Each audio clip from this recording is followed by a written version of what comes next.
बिस्मिल्लाहिर्रहमानिर्रहीम। अस्सलाम वालेकुम। मैं हूं शफ़क़त अली और आप देख रहे हैं HS अजवा फूड्स। मैं आपके लिए आज बनाने लगा हूं कलेजी और पोटा, जिसके लिए मैंने 2 किलो कलेजी और पोट लिया है, जिसको अच्छी तरह वाश कर लिया। वाश करने के बाद ये मैंने 1 पाव प्याज लिया है, धो के काट लिया है, और 1 टेबलस्पून अदरक लहसुन का पेस्ट लिया है, 1 टेबलस्पून नमक लिया है, और 4-5 अदद हर सब्ज़ मिर्चें और 2 अदद टमाटर लिए हैं, और 1 टेबलस्पून सूखा धनिया, और 1 टेबलस्पून सुरख मिर्च, 1 टीस्पून हल्दी, 1 टीस्पून अजवाइन, और 1 टीस्पून पिसा मसाला, 1 कप दही लिया है, और 5-7 लीमू का रस लिया है। इसको काट के दरमियान से इसको निचोड़ लिया था, और ये मैंने पोटा निकाल लिया है वाश करके, और इसको कट लगा के इसमें अदरक लहसुन का पेस्ट और नमक डाल के इसमें प्याज डाल देंगे। पोटा मैंने पहले पकने के लिए रखा है, इसको ज़्यादा टाइम लगता है।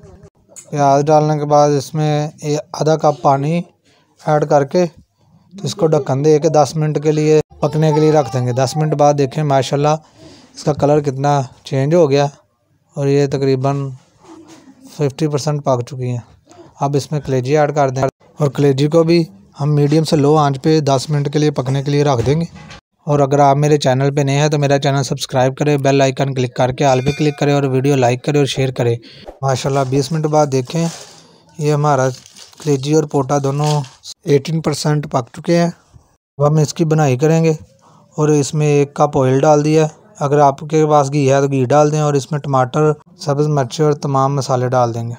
रस भी इसमें डाल देंगे। डाल के इसको 10 मिनट के लिए भून लेंगे। अच्छी तरह बनाई करने से इसमें स्मेल भी ख़त्म हो जाएगी, और 20% जो कच्चापन है वो भी ख़त्म हो जाएगा, और जायकेदार हमारी कलेजी तैयार हो जाएगी। लो जी, हमारी बनाई के बाद कलेजी तैयार हो चुकी है। अब हम इसमें ग्रेवी के लिए दही डाल देंगे।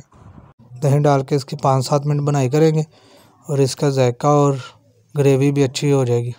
इसमें ढक्कन देंगे और 10 मिनट के लिए इसको फिर पका लेंगे। ये माशाल्लाह हमारा कलेजी पोटे का सालन तैयार हो चुका है।